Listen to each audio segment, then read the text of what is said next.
ഇനി മറ്റ് ഗൾഫ് വാർത്തകൾ ചുരുക്കത്തിൽ.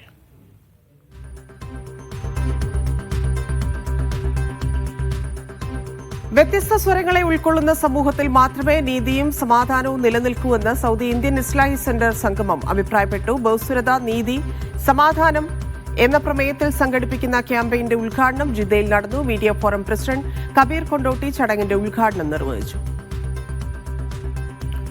സൗദിയിലെ പുതിയ ഗ്രാൻഡ് മുഫ്തിയെ നിയമിച്ചു. ഡോക്ടർ സാലിക് ബിൻ ഹൌസാനാണ് പുതിയ ഗ്രാൻഡ് മുഫ്തി. സൗദി ഉന്നത മത പണ്ഡിത സഭാ ചെയർമാനായി ക്യാബിനറ്റ് റാങ്കോടെ പ്രവർത്തിക്കും. ഗസീം പ്രവിശ്യയിലെ ബുറൈദയിൽ ജനിച്ച സാലി ബിൻ ഫൗസാൻ സൗദിയിലെ പ്രമുഖ ഇസ്ലാമിക പണ്ഡിതനാണ്.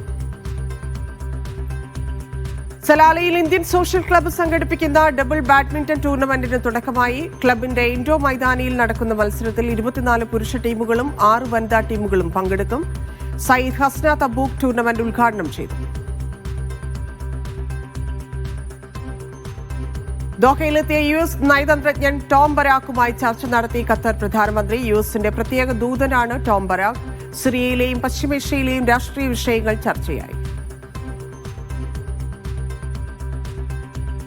അടുത്ത മാസം നടക്കുന്ന ലോക ക്യാൻസർ സമ്മേളനത്തിന് ഒമാൻ വേദിയാകും. നവംബർ 3 മുതൽ 4 ദിവസം നീളുന്ന സമ്മേളനം ഒമാൻ കൺവെൻഷൻ ആൻഡ് എക്സിബിഷൻ സെന്ററിൽ നടക്കും.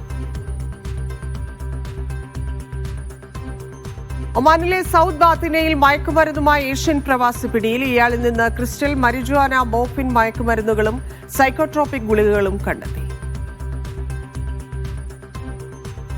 ബഹ്റൈനിലെ സൽമാബാദിൽ ലൈസൻസ് ഇല്ലാതെ വീട്ടിൽ ചികിത്സ നടത്തുകയായിരുന്ന വ്യാജ ഡോക്ടർ അറസ്റ്റിൽ. ഇയാളിൽ നിന്ന് അംഗീകാരമില്ലാത്ത മരുന്നുകൾ കണ്ടെത്തി.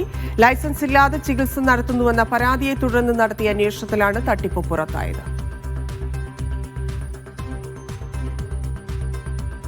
രാജ്യത്ത് തീപിടുത്ത അപകടങ്ങളിൽ 8.34% കുറവുണ്ടായതായി കുവൈറ്റ് ഫയർഫോഴ്സ്. സൈബർ സുരക്ഷ ഉറപ്പാക്കാൻ ഗൂഗിളുമായി സഹകരണം ആരംഭിച്ചതായും കേപ്പ്.